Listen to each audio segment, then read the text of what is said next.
दीनबन्धो मंगल करता, हम दासों के नाम। राम राम दोस्तों, मैं संतोष कुमार सिंह आपको सुना रहा हूँ बाबा नीप करोड़ी महाराज के अलौकिक प्रसंग।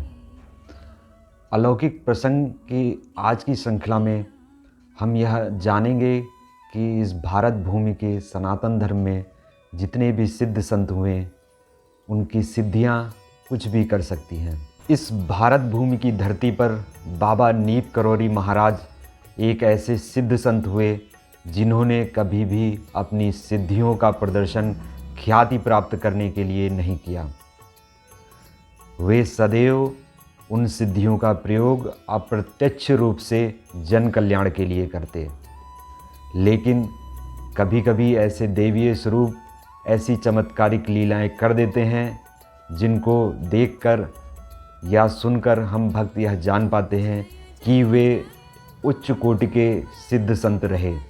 एक बार महाराज जी अपने भक्त गिरीश जी के साथ कानपुर के सेठ राम रतन गुप्ता जी से मिलने उनके घर गए। गुप्ता जी के घर उनके भाई जो मुंबई में रहते थे, उन्होंने भी महाराज जी के दर्शन किए।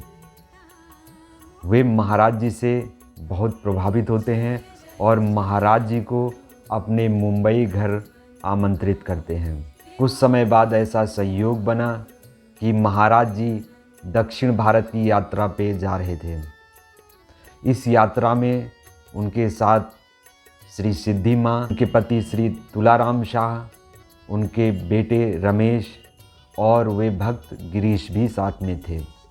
जब महाराज जी बम्बई पहुँचे तो वे गुप्ता जी के घर प्रिंस स्ट्रीट पर गए। वहाँ महाराज जी ने निवास किया। गुप्ता जी ने दक्षिण भारत की एक प्रख्यात ब्रह्मचर्णी महिला के चमत्कारपूर्ण कार्यों का वर्णन महाराज जी को सुनाया और वे बाबा जी, रमेश जी और गिरीश जी को मुंबई से बाहर उस महिला के आवास पर लेकर गए। उस ब्रह्मचर्णी महिला ने इन लोगों का स्वागत किया और उन्हें उस कमरे में बिठाया जहां अन्य दर्शनार्थी बैठे हुए थे।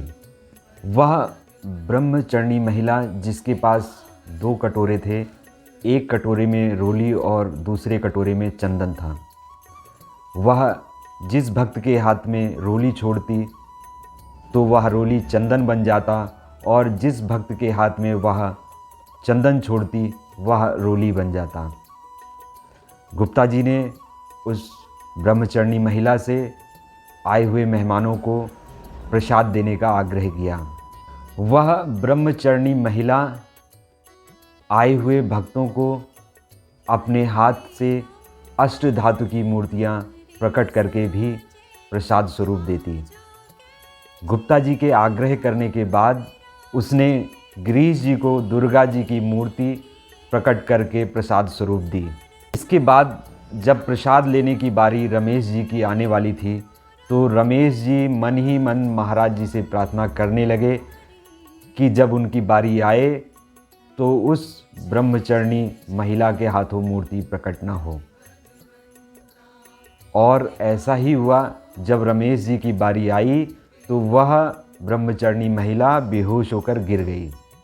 उस समय वहाँ मौजूद देख रेख करने वाले जो कर्मचारी होते हैं वह उस महिला को उठाकर दूसरे कमरे में ले जाते हैं।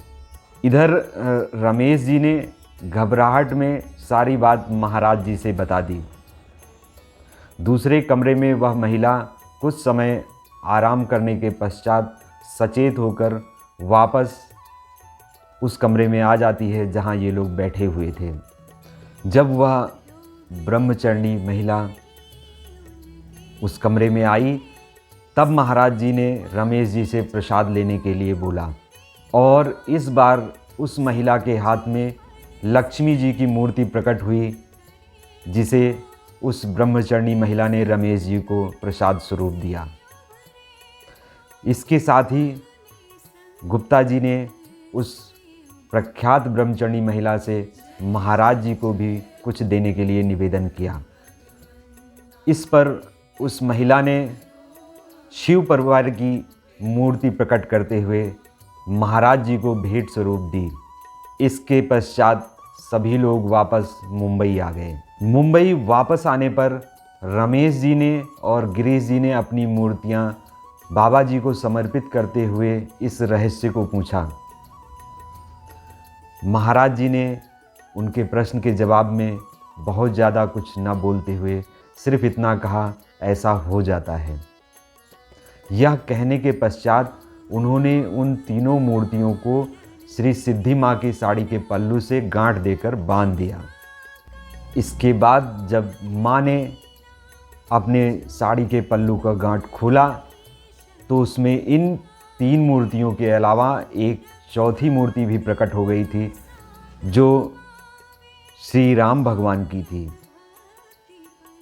महाराज जी ने अपनी किसी भी सिद्धि का प्रत्यक्ष प्रदर्शन ना करते हुए अप्रत्यक्ष रूप में यह बता दिया कि उनके अंदर सर्व सिद्धियां विराजमान हैं।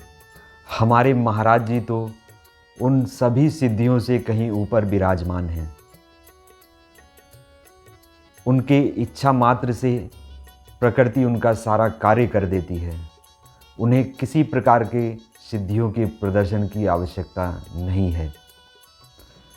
ये चारों मूर्तियां जो श्री माँ के आंचल से निकली वह आज भी इंडिया होटल नैनीताल में सुरक्षित रखी हैं। तो दोस्तों, मिलते हैं अगले एपिसोड में महाराज जी की किसी अन्य लीला के साथ। जय महाराज जी, जय श्री राम।